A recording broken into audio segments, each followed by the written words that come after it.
Coming Together for Sexual Health engages you in shameless conversations about sex-positive, identity-affirming sexual health care.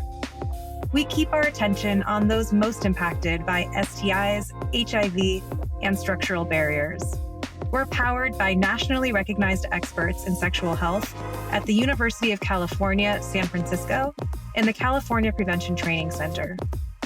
All views expressed are those of the person speaking and not of the CAPTC or their employer. My name is Tammy Kramer. Let's come together for sexual health. Welcome to Coming Together for Sexual Health. Dan Savage and Ina Park, glad to have you both here today. And welcome to our mini-series on pleasure. And here to talk about how pleasure fits into sexual health, I'm thrilled to introduce you both to thought leaders. So Dan Savage is a sex advice columnist, podcaster, and author whose graphic, pragmatic, and humorous advice has changed the conversation about monogamy, gay rights, religion, and politics. Savage Love, Dan's sex advice column, was first published in 1991 and is now syndicated across the US and Canada. He also hosts the Savage Lovecast, a weekly call-in advice podcast that has tens of thousands of paying subscribers for premium Magnum content. Both his podcast and column can be found on his website, savage.love. And Ina Park, MD, is a professor in the Department of Family and Community Medicine at UCSF.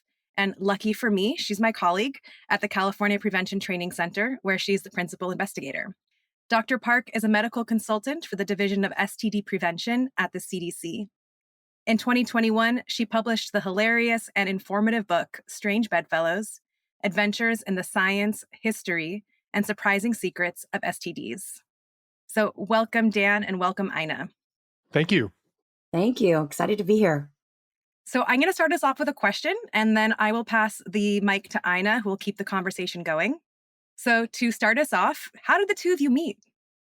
So Dan doesn't know it, but I think I met him probably like more than 20 years ago because I started reading his column in college, which had probably been syndicated pretty recently. So I started reading it in this alternative newspaper called the Bay Guardian in San Francisco. I don't know if you've ever heard of it, Dan. Yeah. So I felt like I got to know Dan through his writing well before I actually met him in person. But when I was publishing my book, a mutual friend of ours named Peggy Ornstein said, "You have to meet Dan. You will absolutely love him." And so she got me to introduce to Dan's producer because Dan has, people. You have to like get through the people so you can get to Dan.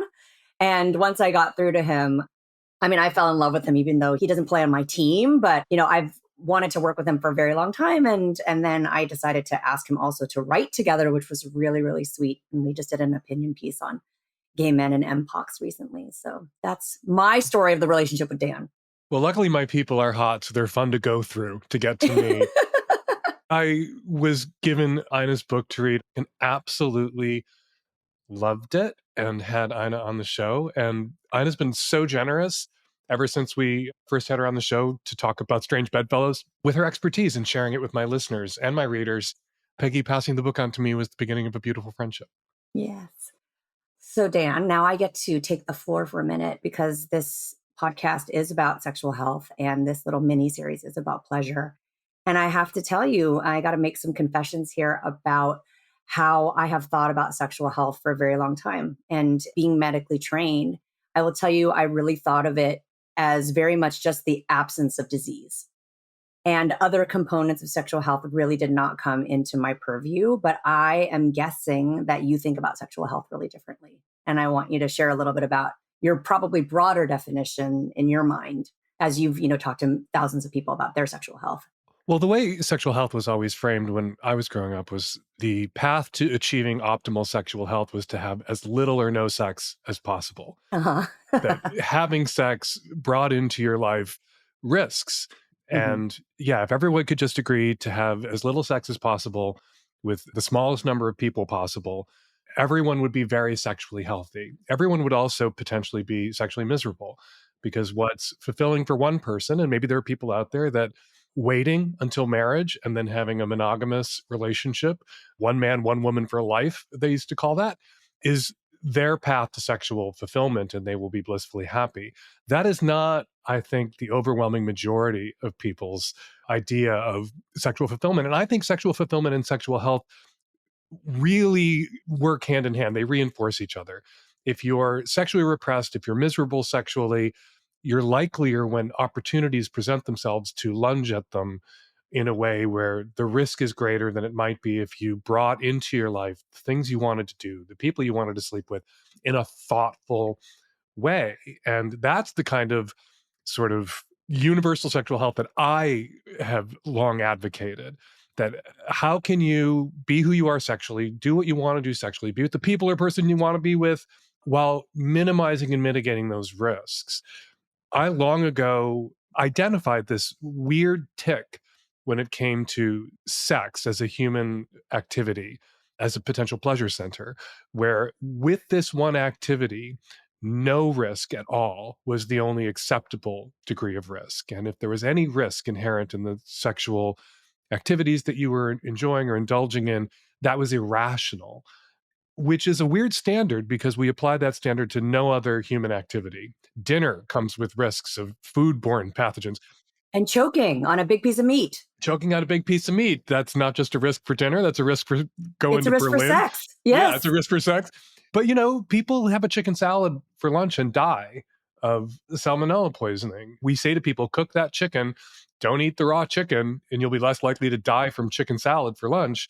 But we don't tell people not to eat chicken salad, not to go skiing. Sonny Bono, Cher's first husband, slammed into a tree skiing, dead from skiing. We don't tell people that if their pleasure can be found climbing mountains, even though some people have fallen off mountains and died, that they shouldn't do that. We tell them hopefully how to do that safely. Backcountry snowboarding is something I've done. That's inherently risky. Right. And we're fine with those risks. There's a risk benefit analysis, the pleasure, the risk, what you can do to minimize or mitigate the risk, but while still pursuing the pleasure. But when it came to sex, we said, oh, there's risk there. So you can't or shouldn't do that. And if you do choose to do that, that's not rational. And to me, that just seemed crazy because it Yeah. wound up with people being sexually repressed and then bursting out because sex is powerful.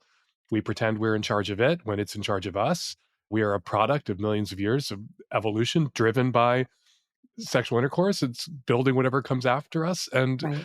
I had seen in my own life people who attempted to pretend that they were negotiating with sex from a position of power. They were in charge of sex. No, sex is in charge of you. Right. There's lots I'd like to change about sex education. But one of the things we tell kids is one day you will grow up and have sex. And what we need to tell kids is one day you will grow up and sex will have you. Well, and that we are somewhat beholden to what we enjoy and what we find pleasurable, right? Because that's what drives us and that's what we seek. And all of us on some level are pleasure seeking, right? So I think pleasure, it sounds like for both of us, did not enter the conversation until later when we started thinking about sex. And, you know, it's funny because the World Health Organization, which I don't think of necessarily as the most sex positive organization, even mentions pleasure in their definition of sexual health, which I thought was great, and safety, and, you know, having the absence of coercion and violence as important for sexual health.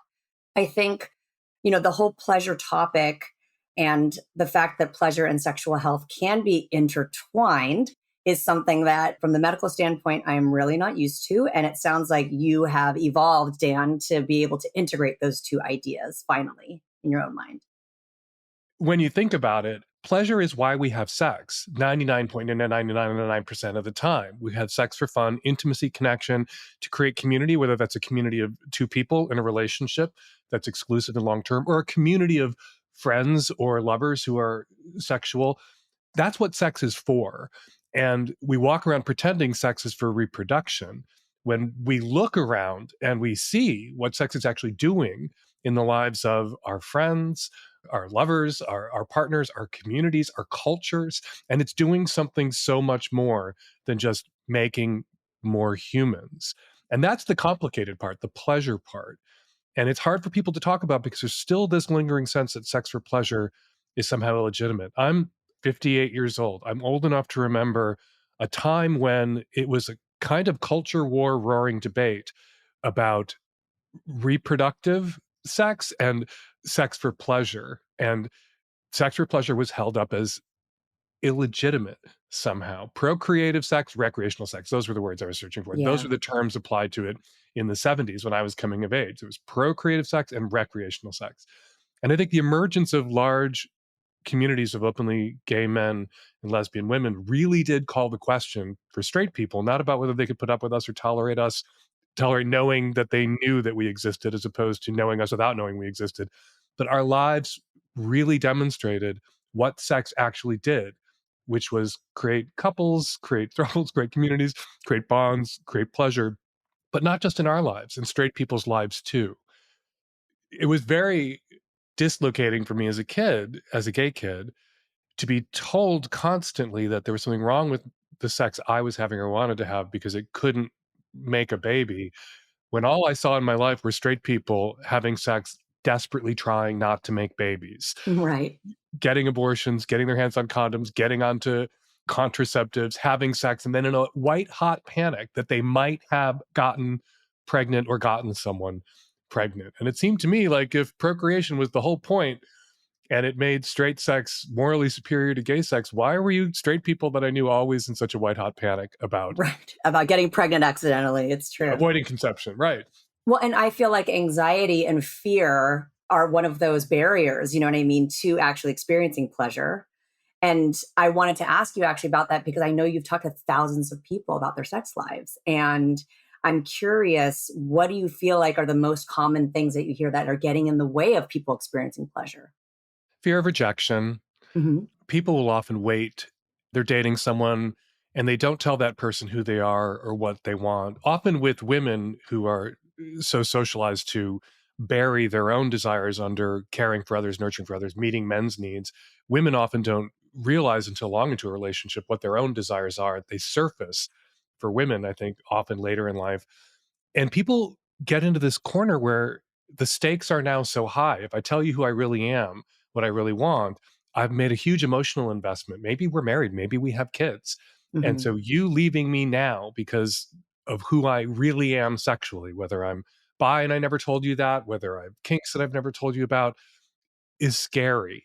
And so people withhold that information. It's often the case that you hear from people who are devastated that their partner went to see a sex worker and were more honest with the sex worker about who they were and what they wanted than they had ever been with them. And I always reassure these people it was because they don't care about the sex worker. They didn't do that because they don't care about you. They actually care very much about you. That's why they're afraid to tell you. Right. I do think, though, when we talk about sometimes in sex positive spaces, communities, we say like fear and anxiety are the enemy of sex. And I think a certain degree of fear and anxiety is appropriate because, as you know, working sexual health, you're a doctor, sex can fucking kill you. Right. It's true. I once gave a talk in this college, and a young woman stood up and said that she was very nervous to be speaking, but she was a virgin at 22 and was terrified of sex and wanted to learn how not to be afraid of sex so she could finally have it. And I looked right at her and said, "You should be afraid of sex. I'm afraid of sex. I've had a lot of sex. It's figuring out what you're afraid of, making sure those fears are rational, and then eventually you have to bungee jump. Eventually you like make sure the rubber bands are connected to your feet and the boots are really strapped in before you bungee jump. But eventually you have to throw yourself off that cliff. And that fear that you're overcoming is part of the arousal. So Yeah. not only don't you want to eliminate it because you want to make sure you're taking steps to protect yourself, you also don't want to eliminate it entirely because it would make sex less exciting. Right. Well, and I'm wondering, do you think gay men are better at this? Because you have to have some conversation about what are you into? If you've got two penises, what role are we going to assume if we're going to have anal sex, for example? And I'm wondering if you feel like queer community folks are better at having these conversations or less afraid of rejection than folks that you've met that are straight, that are not able to be honest with their partner about what they're really into. Well, if you told your mom you suck dicks when you're 16 years old, telling your boyfriend at 26 you want to get peed on doesn't seem as scary. Right. Or telling your girlfriend in a same sex lesbian relationship that you want to have an open relationship, or that you're a dyke identified bi woman and occasionally you would like to have an experience with a male. Like those conversations with your same sex partners are a lot less scary than just the simple fact of telling mom and dad or your friends that you're gay or lesbian. I do like to say, especially to straight audiences, that gay people are better at sex. We have more sex and we're better at it. And it's not because we're magic. You use the 4 magic words. What are you into? When straight people get to consent, they usually stop communicating about what's going to happen, because consent with opposite sex partners is vaginal intercourse. Whatever else like might be built around it a little bit is foreplay, and but that's what we've consented to, and we can stop having a conversation now. When 2 men get to consent the first time they go to bed together, sometimes the 6th or 7th time they go to bed Mhm. together, somebody has to say, "What are you into?" And at that moment, you can rule anything in, anything out. It was tremendously empowering for me as a teenager the first time a guy said, "What are you into?"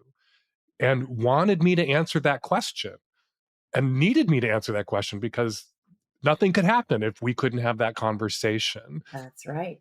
And that made us better at sex. Like Dr. Ruth, everybody who's mainstream sex advisor says nothing makes sex better than communicating.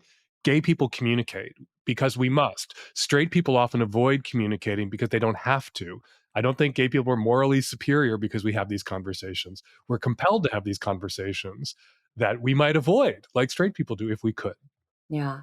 Dr. Ruth always said, right, your most important sex organ is in between your ears and not in between your legs. And I don't know. I mean, there's something to that, but I mean, I think as well, something that I've seen in your column over and over again over the years is just the importance of communication and getting over that fear of being afraid of being seen and being judged for what you're into. You know what I mean? And it's a huge Right. barrier. And it really helps if people just embrace rejection as a possibility. If you tell somebody who you really are and they don't want to be with you, were you really going to want to be not who you are for 50 years?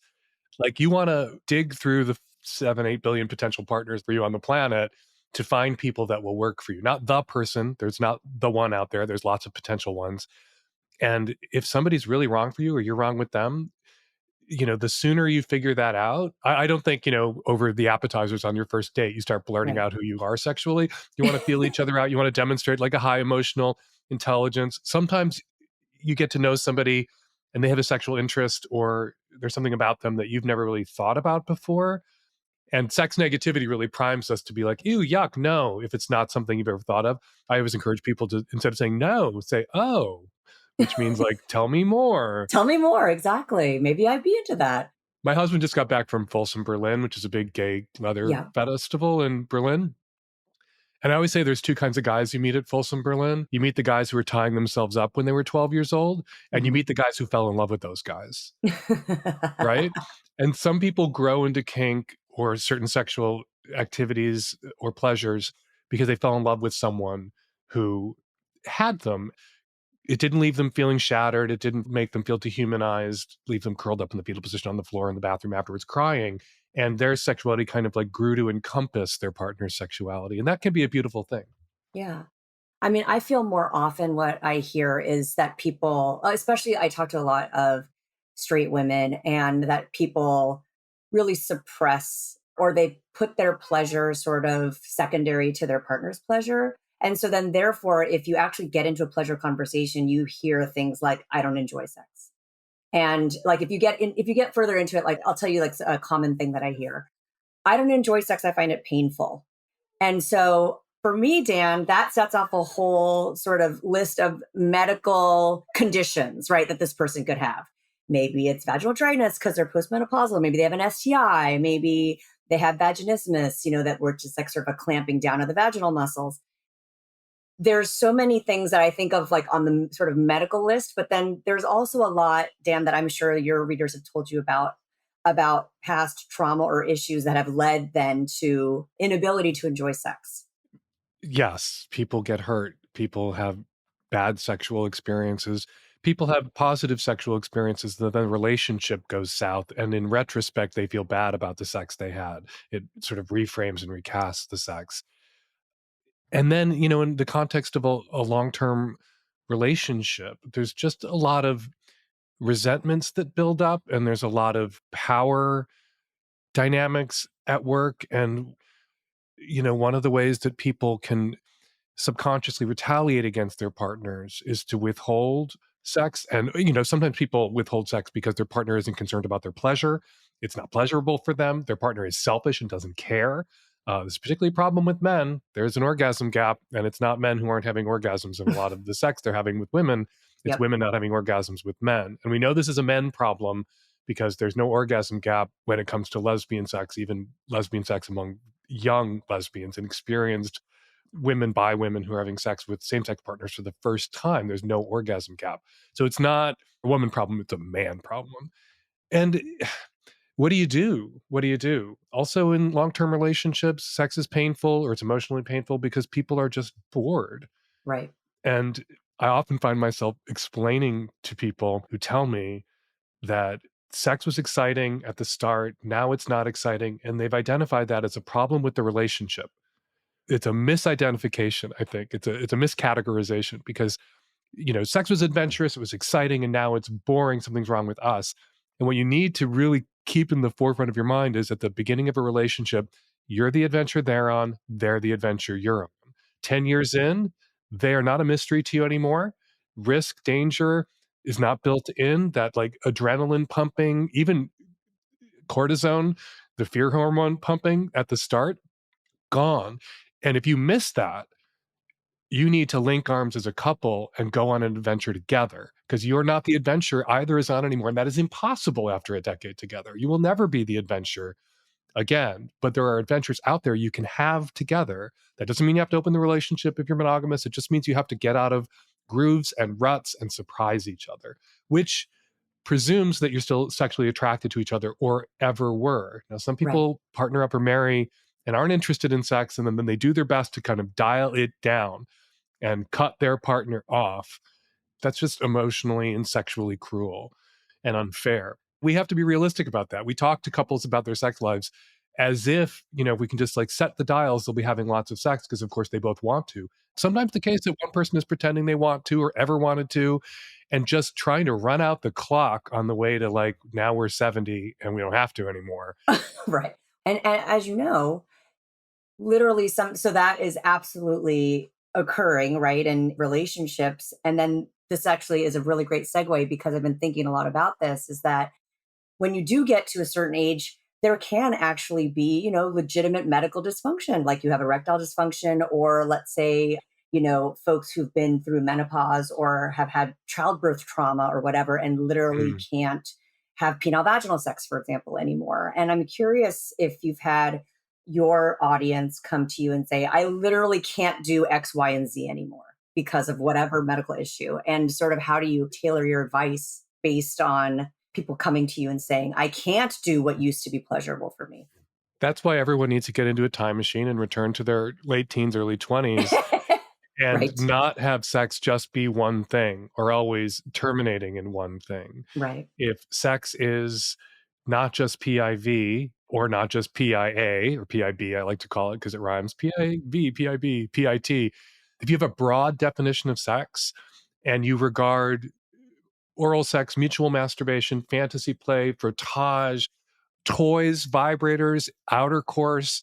If you regard all of these things not as sad, tragic consolation prizes because vaginal wasn't on the menu tonight, but also really rewarding, fun sexual activities that you can enjoy together.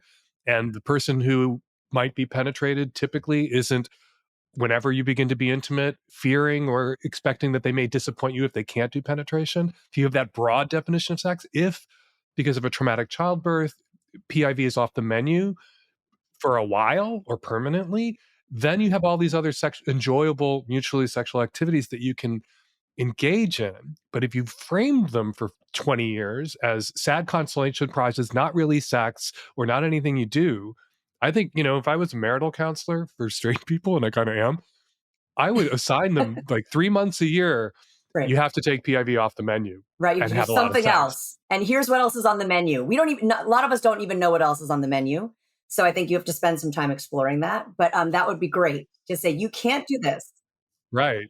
And I also wish I could tell straight guys, if every time you said yes to sex, your ass got fucked, you'll say yes to sex a lot less often than you would otherwise. There you go. Being the penetrated person, and I say this as someone who penetrates and is penetrated, the Hmm. penetrative role is always emotionally and physically more taxing. Hmm. Even if it was pleasurable, the like knock on effects are more taxing. And so if you want your partner to be up for sex more often, you should make sure that some of the things on the menu, on the repertoire, are not taxing in a way for your penetrated partner that they aren't for you. Yeah.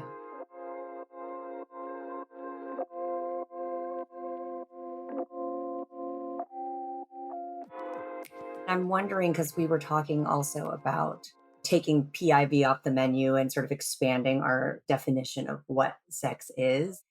Like when you're talking to a straight guy, you obviously have this party line about getting your ass penetrated. But I'm just wondering because you have folks from all different communities approaching you to talk about sex and sexual pleasure, like, do you approach conversations differently if a person is queer versus if they're a straight person? In terms of when you're giving advice out. Yeah, I mean, sometimes I incorrectly assume a queer person might be a bit more savvy, Uh huh. and I don't think that's always the wrong assumption to make. If you're not straight, you spend a lot of time thinking about sex, and women think more about gender. People of color think more about race. Like if you're the default sexual orientation or the majority sexual orientation or race or religion, you feel it less acutely than you might otherwise. But like, yeah, sometimes I have to be careful with queer people. The assumption that it's not always penetrative sex. What are you into? I've certainly met young gay men who now seem to carry the same attitude that gay sex means ass fucking because porn kind of normalizes ass fucking as the everything. And I have to tell them, "Oh my god, like, don't do that. You're leaving your superpower by the side of the road," being that, like, sex is all these other things too, potentially. When certain things aren't working, like if literally your penis is not working or your vagina can't accept any sort of penetration, then you should use all of those other sensory organs and get creative. And one of the things that I've seen sometimes that happens with some of my older patients, and I was going to ask you a question about this because I take a sexual history on everybody, regardless of age, but some people, especially if they're close to my parents' age or a little bit younger than that, they look at me with surprise because they're like, nobody asks me if I'm sexually active anymore. And I feel like we have a bias in our society in thinking that past a certain age, people just don't have sex or not interested in sex. Because we don't wanna think about them having sex, and I say that as someone who's almost 60, right? Like, everybody, even people who are almost 60, seems to enjoy picturing people in their 20s Right. being sexually active and not so much even themselves being sexually active. Do you get questions from, older audience members and do you feel like you have to vary your advice at all based on someone's age? Yeah, there's a lot more sort of practical logistical issues that an older person can confront having sex. Positions that worked and were comfortable, even just missionary position. Yeah. For the guy who is up on his knees and elbows and like the hips in a certain position to make anal or vaginal missionary work, that position when you're in your 40s or 50s can be a little more challenging and less comfortable. And there's something about erections in your 50s, 40s, 50s where like a hiccup can like send your erection going, it Right. flees. And so that position for many guys can create a hiccup. It's a very comfortable position, I think, for the person being penetrated, male or female, because anal missionary is actually a thing, but it can be a challenging position physically for the person on top. And then I say to people, have you considered, do you have an extra room? Did your kids move out? Do you have a basement with beams in the ceiling? Because you know what works really great? A sling.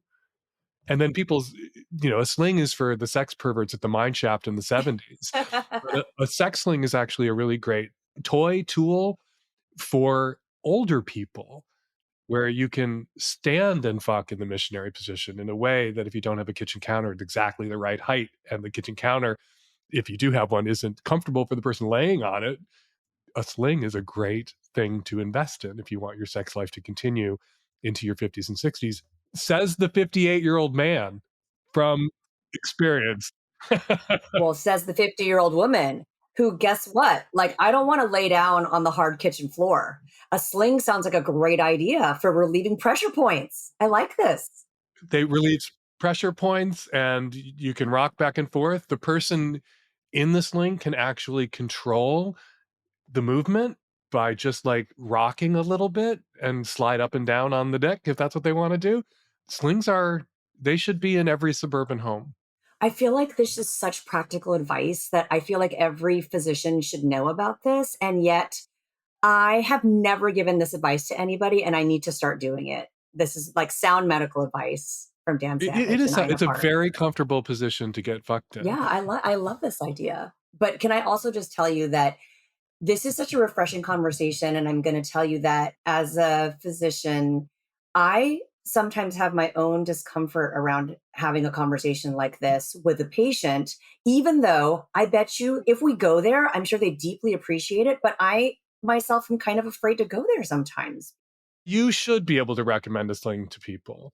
Your gay friend or your crazy gay sex advice columnist podcast host can recommend it because it's hot, but a doctor can recommend it because it's practical. Yeah.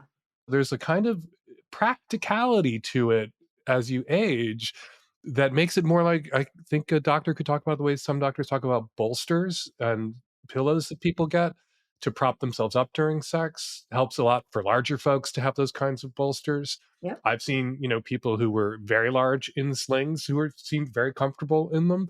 So maybe there's a practicality way to approach it. And you should talk about it. Providers should talk about them. Yeah. You have a sling. If you need an assistive walking device, you have a cane, you have a walker, you have a sling, you have all the accoutrements. Yes. Well, I am feeling empowered to be able to recommend bolsters and slings and other assistive devices. But, I feel very comfortable talking about STIs, vaginal dryness and what might be causing that, or if there's erectile dysfunction. But when then people are getting into dynamics between them and their partner, I just feel like that's really the realm of maybe a sex therapist or an advice columnist.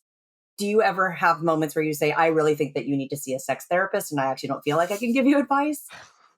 Well, I sort of play the drive-by sex therapist Okay, in got my it. column. Like, I take one shot, like, I have the information they gave me, I take one shot, and I often recommend that people get into couples counseling or see a therapist to dig deeper. What I do, the reason you've been on my show so much and in my column so much is when it's a medical question, I think I demonstrate that you go to a doc.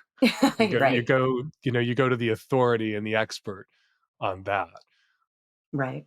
Then I think what I'm going to do as a provider and what I'm telling other providers to do is trying to create, not creating more trauma for patients when they come to you discussing sexual concerns. Because I feel like the norm out there for many of the clients that have come to see me in the sexual health clinic is that at some point they've been judged or reprimanded or been given a look by a provider.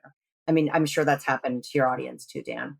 So many providers are in that mindset of the way to have a healthy sex life is to have as little sex as possible with the fewest number of sexual partners. And, I can see, if you're a doctor and the same person has come into your office every 2 months with gonorrhea or syphilis for 2 years, I could see that, like, that would get frustrating. And you might carry that frustration into the room with your next patient who's only gotten gonorrhea once in 2 years. Sometimes people's sex lives create problems. And the easiest sort of place to go is like, if you weren't having sex, we wouldn't have these problems. You wouldn't have these problems if you weren't having sex. And Right. that just doesn't recognize the imperative in most people's lives. Shout out to the asexual Yeah, and totally. folks out there. But in most people's lives, it's a really strong imperative to be sexual and to have sex. And if doctors could be just a little bit more zen about it, I agree. like, people eat foods that they enjoy. People eat ribs and barbecue, knowing that for some people that's going to result in colon cancer down the road. And, doctors don't really police people's diets in that way because they recognize that there's a pleasure to those kinds of foods, that certain kinds of foods are culturally important to people, emotionally important to people. And why can't we have the same attitude toward sex and its inherent risks, just like we have towards food and its inherent risks, depending on your diet? I think you said it really well just now. Just be a little bit more zen and relaxed about the fact that people are doing things, infections are going to happen, and I don't have to make that connection for people to say the more sex and the more partners you have in this particular sexual network, the more often I'm going to be seeing you. They get that message themselves, and they come to me and they're like, God, I'm seeing you again. This is the third time, in the past like several months. And I'm like, I say, I'm here for you whenever you need. And then they should come to me for the judgment. Right. But they're coming to get tested, Dan. So they're being responsible. Okay. They're being responsible. But like when the monkeypox outbreak began, I did an intro to my show where I said, look, there's a reason every time we read about a sexually transmitted infection, we see the phrase disproportionately impacts gay and bisexual men.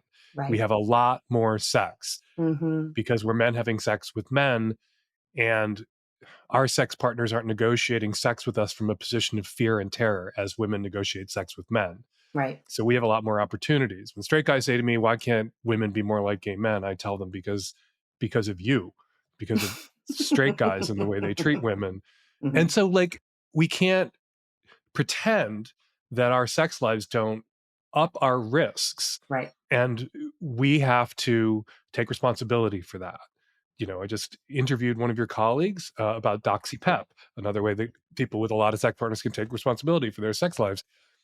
But if somebody comes to me and says, "Oh my God, and I've had friends come to me and say, "Oh my God, I can't believe I've gonorrhea again for the third time in 6 months." I look at them, if I know what they've been up to, sometimes, and say, "I can believe it. I'm Right. surprised it's just been 3." Right. You were telling me last week that you'd had sex with 20 guys last weekend. You went to 2 orgies and you had 3 hookups. Like, at a certain point, just odds kick in. Right. And I think that's something gay men who are gonna be adults and have adult sex lives and a lot of sex partners have to be able to hear.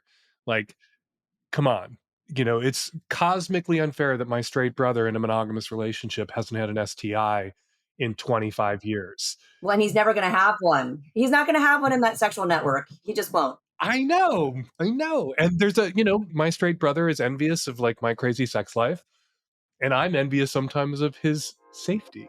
Yeah. Let's take a brief break to revisit an earlier episode we did on pleasure. In Season 3, Episode 13, we heard about the National Coalition for Sexual Health's new toolkit for providers about sexual pleasure. A satisfying, pleasurable sex life is really a key element to sexual health and well-being for most people. So our sexual history taking questions really should reflect that. Why aren't we asking about pleasure? Why aren't we asking about problems? Why aren't we asking about support for one's gender identity and sexual orientation? Consent and intimacy and relationships, which we know are so crucial to improving health and well-being. Again, it's not just disease prevention. You can find the toolkit on Talking with Patients About Pleasure at nationalcoalitionforsexualhealth.org. And now, back to Dan and Ina. I think that for folks, it can be challenging to figure out who can help them with certain kinds of issues with pleasure. So I will say, I'm in my mid 30s and I have a number of friends around my age group who have vaginas, who struggle with vaginal pain with all different types of things. And people have explored like long paths of seeing an OB-GYN, seeing a urologist, seeing a sex therapist or couples therapist. It's pretty striking to me. And wondering if you have a sense of like, how do you figure out kind of where to start with these issues? I think you have to start by being honest. People will go see sex therapists and lie their faces off.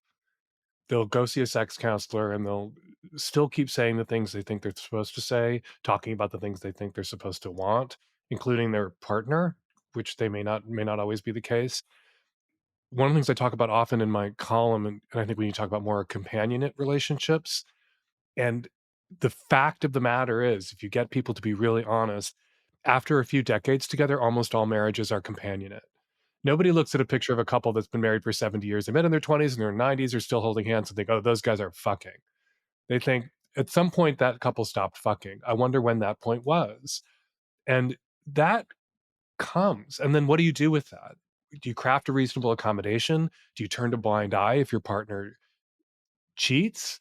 Technically, even though sex isn't a component of your relationship anymore, how do you navigate what is an inevitable transition to a more companionate, less sexual relationship with someone who may still be your romantic partner, your life partner, the most important person in your life?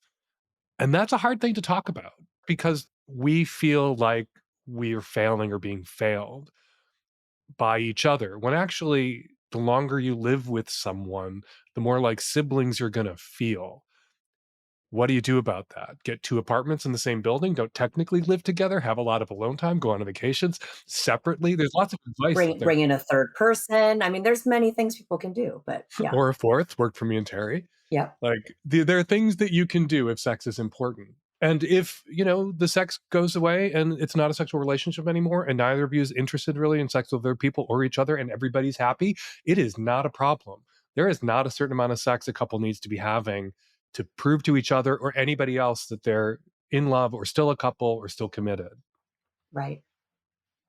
I want to ask you both, what's something that you have learned about pleasure over the course of your career that surprises you?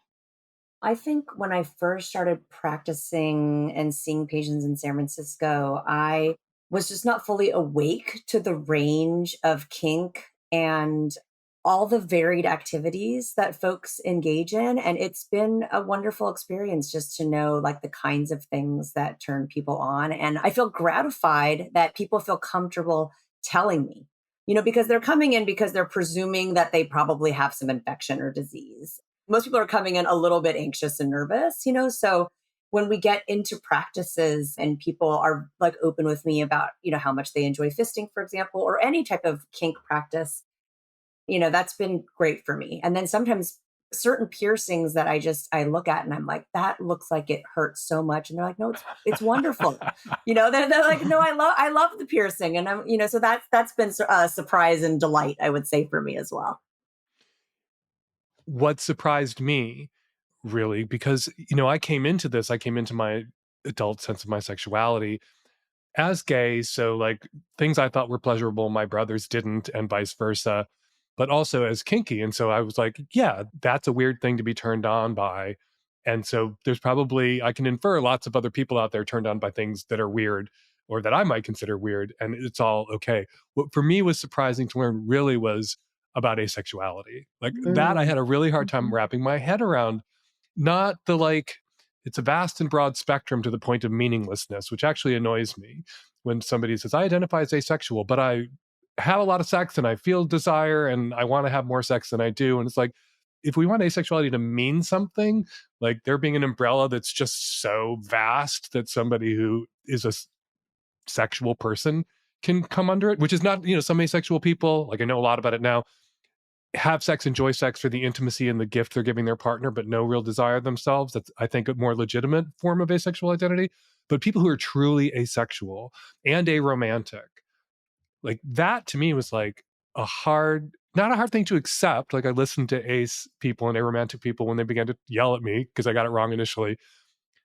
That was a surprise because sex and desire had always been such a driver for me that meeting people who didn't have that, internal combustion engine constantly idling inside them that I did, uh, that was a shock. I was really surprised. Mhm. And to close off our conversation, I like to ask our guests to activate their imaginations. And I'd like to hear one thing you hope we can create by coming together for sexual health. When I become queen of the world, which is going to happen any day now, I just envision a world in which people can seek out healthcare for their sexual needs in an environment free from judgment.